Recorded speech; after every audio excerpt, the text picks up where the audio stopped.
Olá pessoal, hoje nós vamos falar sobre a medula espinhal, a primeira parte do sistema nervoso central. Neste vídeo vocês verificarão um link para o estudo da anatomia microscópica da medula espinhal. Nesse link vocês entrarão num outro site, onde estudarão todos os detalhes microscópicos da medula espinhal e suas correlações anatomoclínicas, que são muito importantes. De maneira geral, nesta aula nós vamos abordar alguns aspectos teóricos e principalmente os práticos, mostrando a estrutura macroscópica da medula espinhal, e vocês devem complementar o estudo com o roteiro, com o livro-texto e com atlas. Então, de maneira geral, qual é o sinônimo, qual é o significado da medula espinhal? Medula espinhal é um cordão nervoso, faz parte do sistema nervoso central, então é um cordão nervoso, que ocupa o significado de medula, é o que está dentro, o miolo, o que está dentro. Então, por que o que está dentro? O que está dentro do canal vertebral, que ocupa o canal vertebral, mas nós veremos que a medula espinhal ela não ocupa todo o canal vertebral, somente uma parte dele, e a medula espinhal ela é um cordão nervoso de formato cilíndrico, achatada no sentido antero-posterior. A medula nesse esqueminha aqui, que está demonstrado na lousa, a medula espinhal ela vai se estender a partir da base do crânio, na altura do forame, a partir do forame magro. Então aqui nós temos a representação da base do crânio, com essa linha tracejada, que é o nível aqui do forame magro. Então um plano horizontal que passa pela base do crânio, o nível do forame magro. Abaixo desse plano nós vamos ter medula espinhal e acima desse plano o tronco encefálico. Ela vai se estender então a partir desse plano horizontal, nível do forame magro, até o disco intervertebral de L1 e L2. Então essa é a extensão da medula espinhal. Então ela apresenta mais ou menos, aproximadamente 45 centímetros de comprimento no gênero masculino, e no gênero feminino um pouquinho menor, 42, 43 centímetros. Então nós já sabemos que ela não ocupa então o canal vertebral. E por que isso acontece? Até o 4º mês de vida intrauterina, medula espinhal e canal vertebral, eles ocupam o mesmo espaço. A medula preenche todo o canal vertebral. Com o desenvolvimento mais caudal, dos segmentos mais caudais do indivíduo, a medula para o seu crescimento e há uma desproporção nesse crescimento no sentido mais caudal. Então, por isso que ela para no nível de L1, L2. E até S2 nós vamos encontrar somente raízes da cauda equina e envoltórios meníngeos, que nós vamos falar a seguir.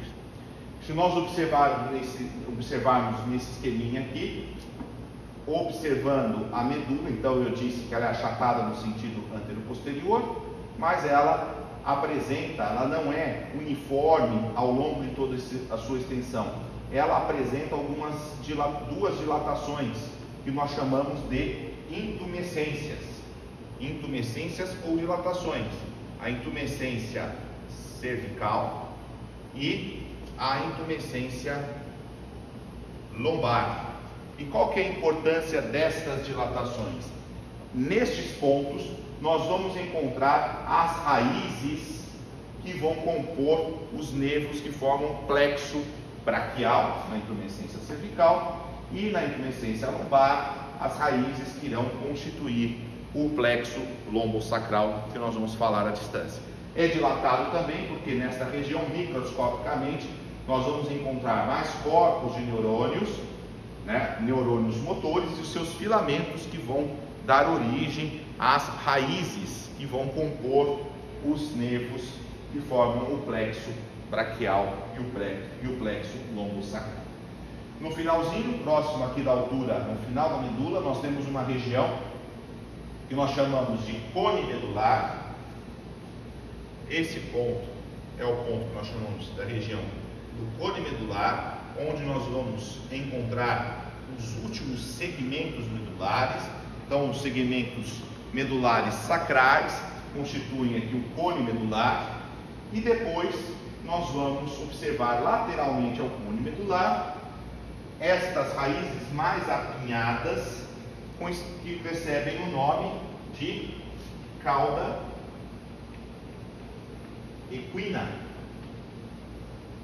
E a cauda equina corresponde às raízes dos segmentos, os últimos segmentos lombares e sacrais, né? Constituem a chamada cauda equina.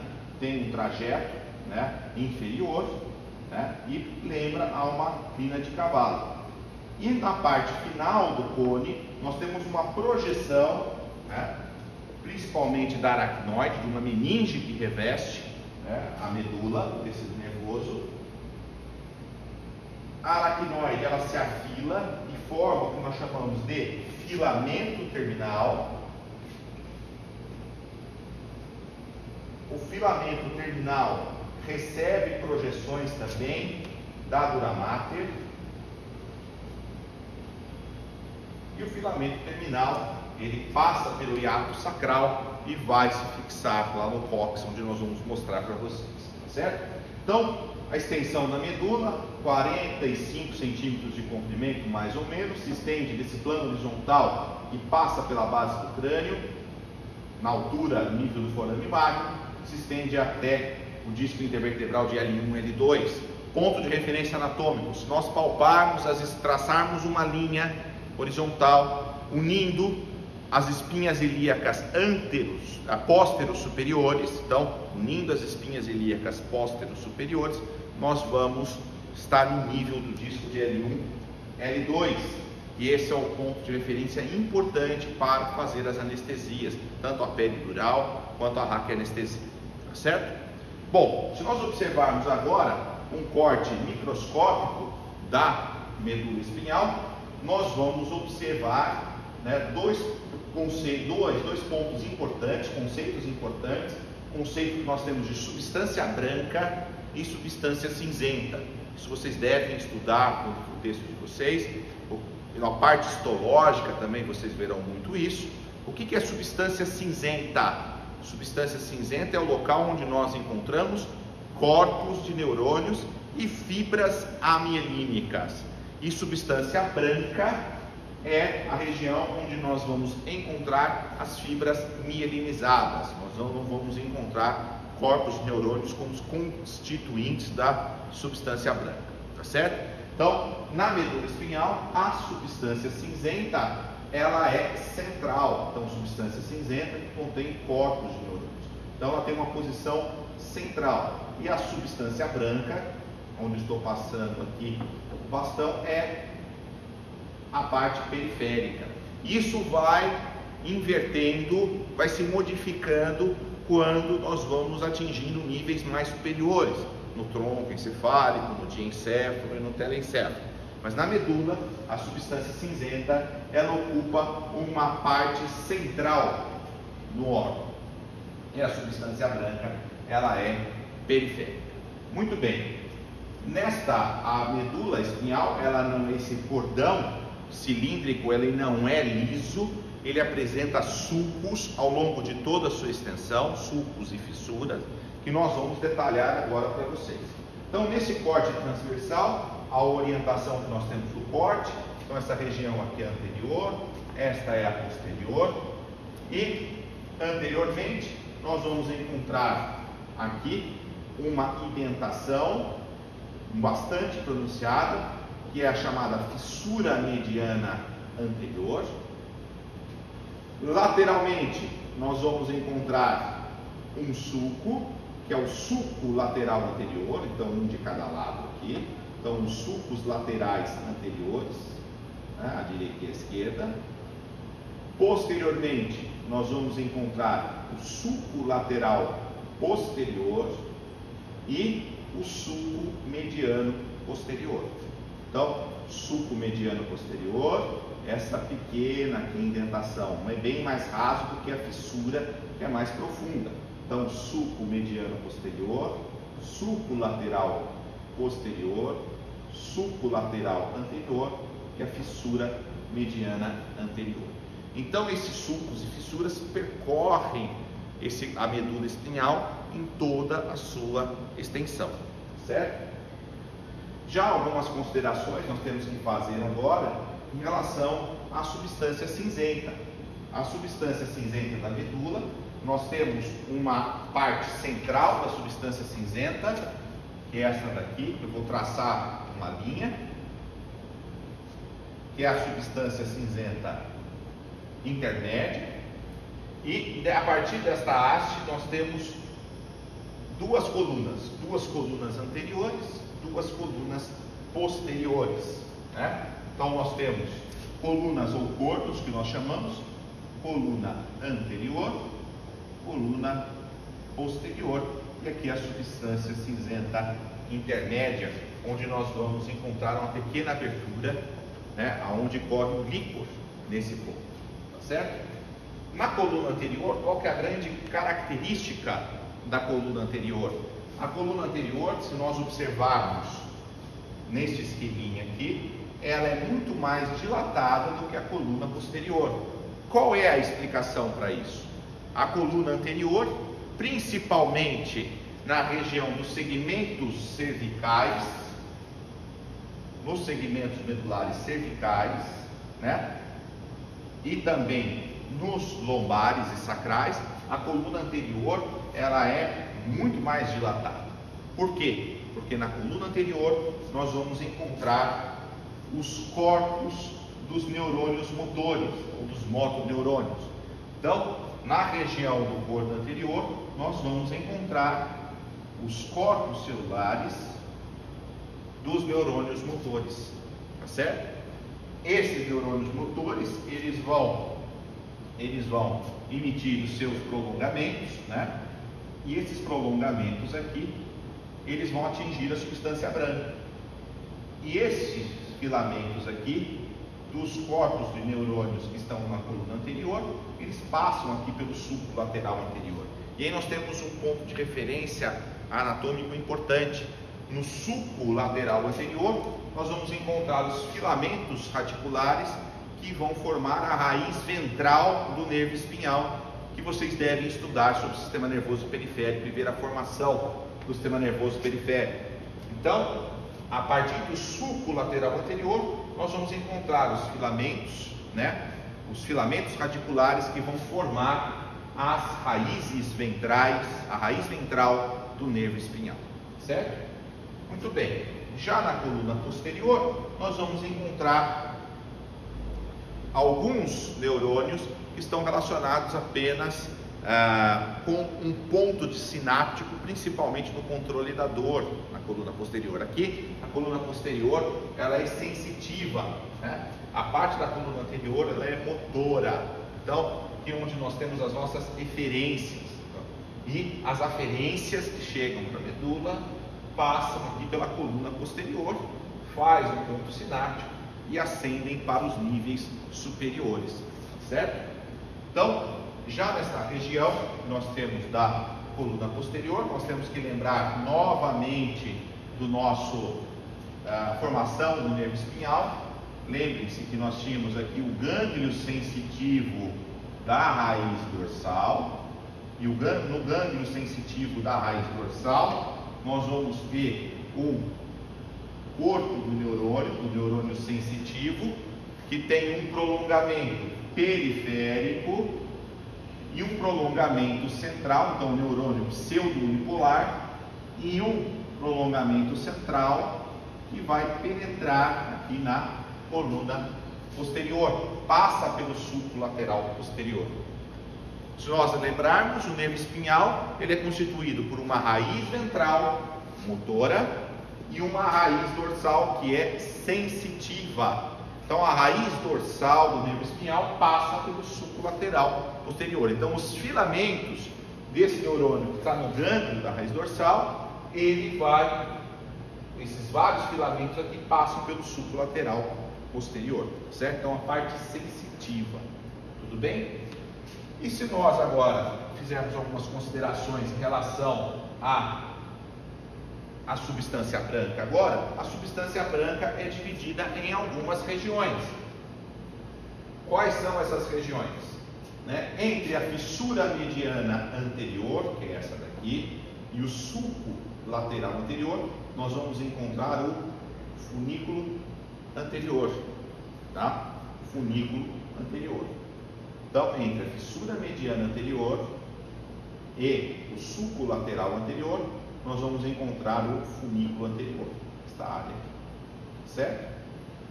Entre o sulco lateral anterior e o sulco lateral posterior, nós vamos encontrar o funículo lateral.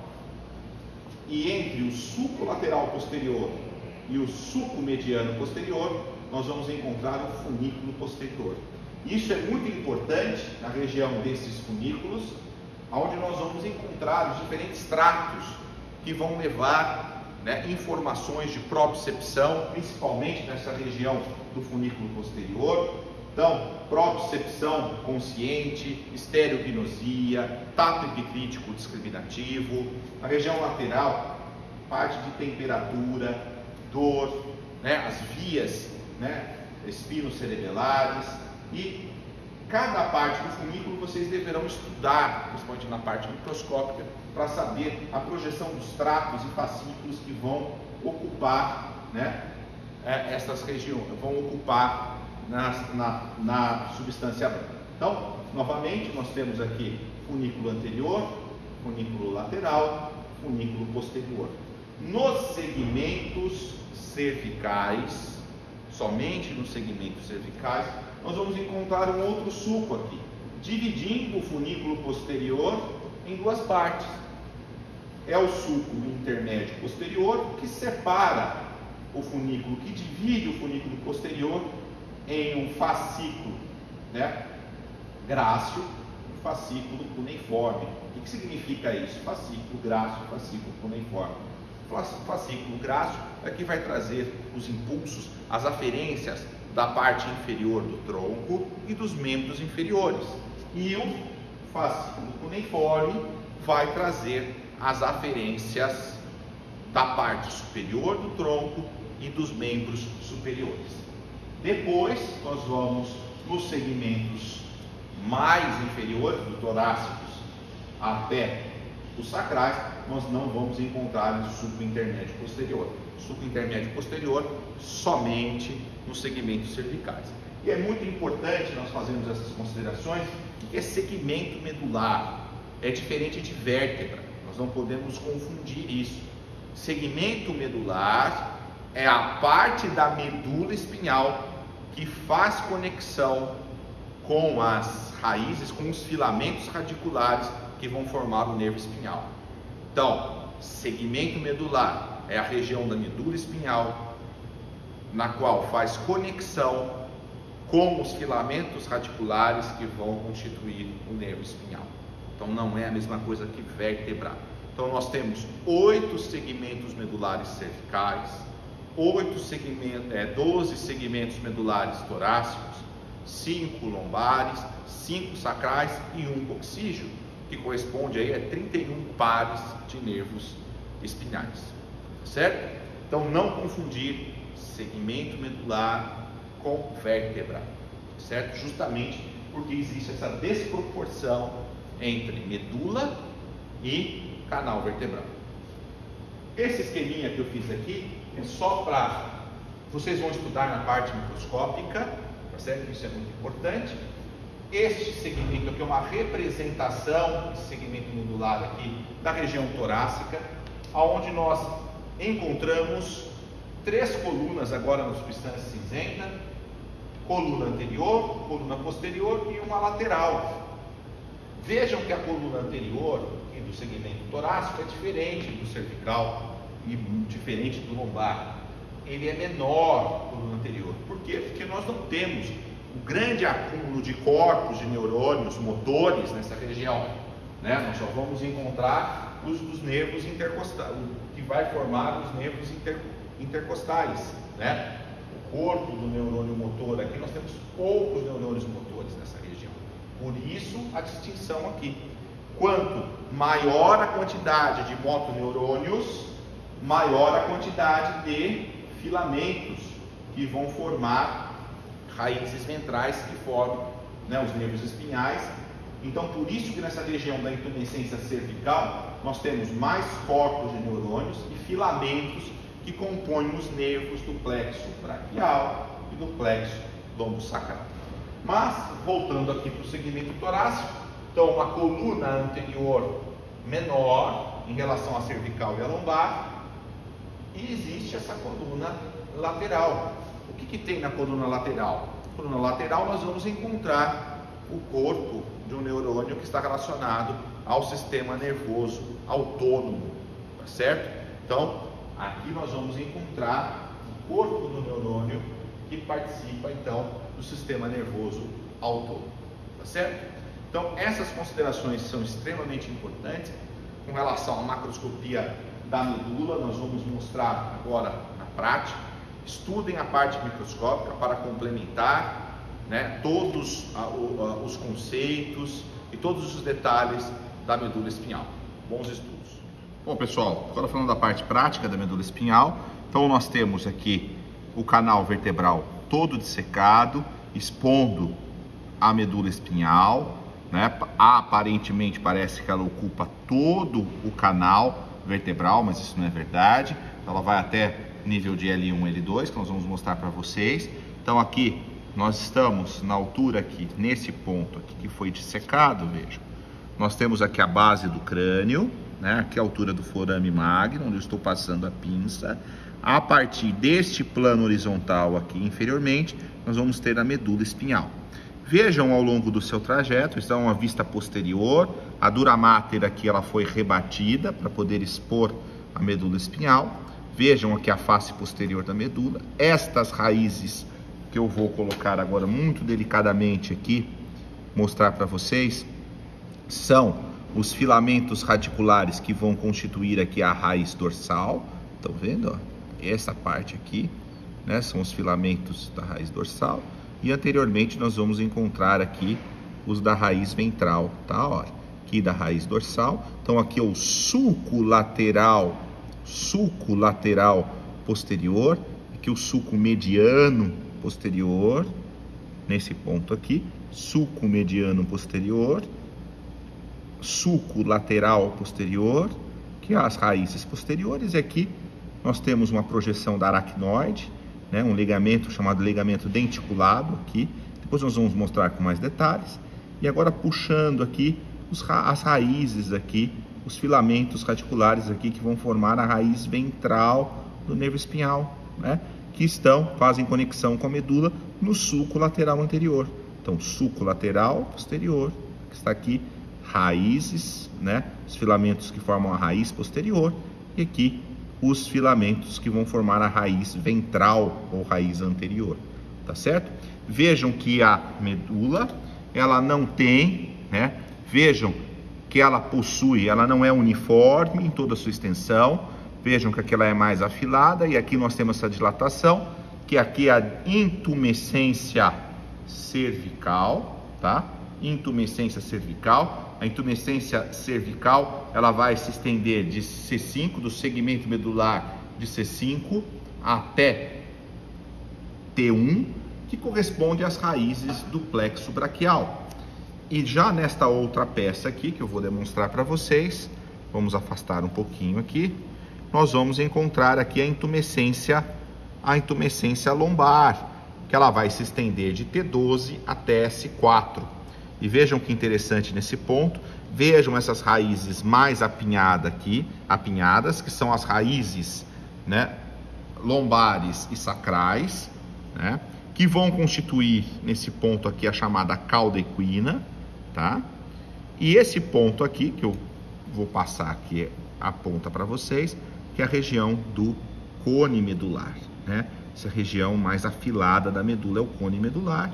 E aqui nós vamos ter um revestimento meníngeo aqui, que eu vou puxar para vocês, é o filamento, vejam, o filamento terminal, né?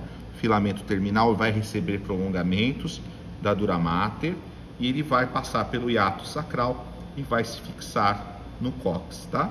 E aqui nós temos a cauda equina. Então, isso é muito importante vocês observarem, né, na medula espinhal. E nós temos outras estruturas que são importantes aqui. Estas regiões né, essas dilatações aqui, que nós vamos mostrar para vocês, olha, essas dilatações, o que são essas dilatações? É o gânglio sensitivo da raiz dorsal. Nesta outra peça, a gente consegue ver com muito detalhe aqui, que eu quero mostrar para vocês. Então, uma vista posterior, aqui nós temos a raiz posterior do nervo espinhal, com essa dilatação, que é o gânglio sensitivo da raiz dorsal. Ah, professor, mas não consigo ver. Vamos separar aqui um pouquinho, para que vocês consigam ver. Vejam, eu estou separando as raízes. O que está na minha pinça aqui, que eu estou passando agora aqui, é a raiz ventral, a raiz anterior, que é a motora. E essa daqui é a raiz posterior, ou raiz dorsal, que é a sensitiva. E aqui nós temos o gânglio. Então aqui é o gânglio sensitivo da raiz dorsal, que vai conter um neurônio pseudo-unipolar, um prolongamento periférico, que vai para os receptores de dor, pressão, tato, temperatura, e um prolongamento central, que vai penetrar na coluna posterior da medula, tá certo? Então esse ponto é importantíssimo que vocês vejam, tá? Agora nós vamos mostrar com detalhes os revestimentos meníngeos, para que vocês tenham uma noção melhor. Aqui está fechadinho, né? Aqui nós temos a dura mater, que é meninge mais espessa, né? Depois, se nós rebatermos aqui, o que está bem justaposto à dura mater é a aracnoide, tá? A aracnoide, ela emite projeções que vão em direção aqui à pia mater. Pia mater é essa que reveste, né? Está bem aderida, né? Se eu puxar aqui, ela fica bem aderida ao órgão e acompanha e penetra nos sulcos e fissuras. Então a pia mater, né, envolve os vasos sanguíneos. A aracnoide está justaposta à dura mater, e aqui nós vamos encontrar a pia mater. É interessante, se nós observarmos agora nessa outra peça, esses ligamentos aqui que acompanham, principalmente na região cervical, nós temos umas projeções aqui da aracnoide que vão se fixar, da pia mater, perdão, que é estes ligamentos que parecem uns triângulos, que são chamados de ligamentos denticulados ou denteados, que eles partem aqui, ó, né, a base deles partindo da pia mater e vão se fixar na aracnoide e na dura mater. Esses são os ligamentos denticulados, né, ou denteados. Tem um ponto, eles servem como um ponto para manter a medula na posição, um ponto de fixação da medula espinhal.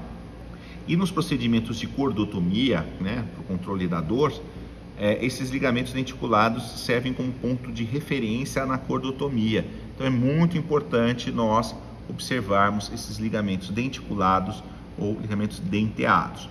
Agora, num corte transversal, que nós vamos mostrar para vocês, os espaços, né, o espaço epidural, o espaço subaracnoide, para vocês terem uma ideia de como é a disposição disso. Bom, pessoal, falando agora um pouquinho dos espaços, né? Os espaços meníngeos que nós vamos encontrar aqui entre as meninges. São corte transversal. Vamos observar aqui, vejam a medula espinhal no corte transversal. Eu estou passando aqui a ponta, é a substância branca. Essa parte aqui onde estou tocando agora a substância cinzenta. Vejam a coluna anterior, aqui é o corpo da vértebra, a orientação. O corno posterior e a substância cinzenta intermédia aqui, olha. Tá vendo? Aqui essa barra transversa aqui, acima e abaixo dela, os cornos anteriores que estão aqui, e acima os cornos posteriores, né? Aqui nós vamos encontrar aqui, ó, os funículos, né? Região do funículo anterior, funículo lateral, funículo posterior. Então isso é muito importante vocês identificarem aqui nessa peça. Então vejam o canal vertebral agora, né? Aqui é o forame vertebral. O canal é quando nós temos todos os forames, né, as vértebras articuladas, e os sucessivos forames formam o canal vertebral. Vejam aqui esta camada aqui bastante espessa, essa capa aqui nós vamos encontrar a dura mater, e nós temos um espaço, claro que no vivente não é assim. Esse espaço aqui, que é o espaço que nós chamamos de espaço epidural, né? É o espaço entre a dura mater e a vértebra e o osso. Aqui a dura mater, no caso da coluna, isso não se aplica ao crânio. A dura mater, ela pode atuar como periósteo aqui para as vértebras, tá certo? Bom, rebatendo aqui um pouquinho, deixa eu só afastar aqui a dura mater aqui, afastando um pouco. Na hora que eu afasto isso, esse ponto onde eu estou passando a pinça agora, aqui é a parte onde nós vamos encontrar a aracnoide, que está justaposta à dura mater, né? E entre a aracnoide e a dura mater, nós temos outro espaço, que é o espaço subdural, né? Se eu afastar um pouquinho a coluna, se eu afastar um pouquinho aqui a medula, vocês observem que a aracnoide vai emitir projeções. Estão vendo essas projeções aqui muito delicadas, que parecem uma teia de aranha no interior aqui, que nós temos o espaço subaracnoide. O que é o espaço subaracnoide? Aqui é o espaço entre a aracnoide e a pia mater, que está aplicada aqui junto ao órgão. Então, nós temos a aracnoide aqui nesse ponto, emite as suas trabéculas, que são as trabéculas aracnoides, parecem teias de aranha, né? E aqui em direção à pia mater, que está envolvendo a medula. Esse espaço aqui é o espaço subaracnoide, onde corre o líquor. Então, novamente, vamos lá, espaço epidural, que é o espaço entre a dura mater e o osso, onde nós vamos encontrar veias, tecido adiposo, né? Nesse ponto aqui, gordura, né? Depois, nós vamos encontrar aqui a aracnoide, que é um folheto que ele está justaposto à dura mater, tá? E onde nós vamos encontrar um espaço, que é o espaço subdural. Esse espaço agora entre a aracnoide e a pia mater, que está envolvendo a medula, nós vamos encontrar o espaço subaracnoide. E vejam que essas projeções aqui em formas de teias de aranha, elas partem da aracnoide à pia mater e estão contidas aqui no espaço subaracnoide, onde corre o líquor.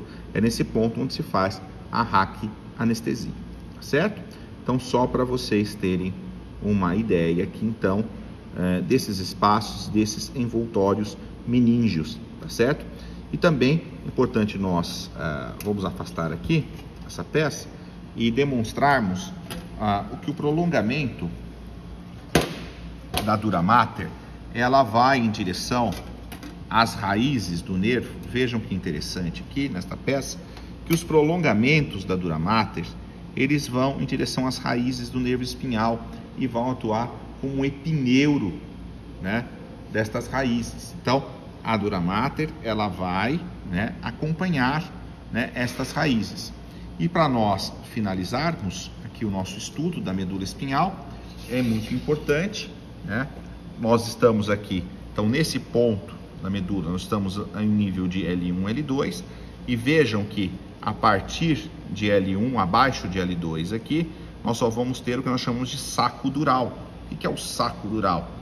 São os envoltórios meníngeos que vão se estender, né, até o final da coluna, né, e vai conter esses envoltórios meníngeos, vão envolver aqui somente as raízes, né, da cauda equina e filamento terminal, tá certo? Então, esses são os principais pontos macroscópicos anatômicos que vocês precisam saber da medula espinhal.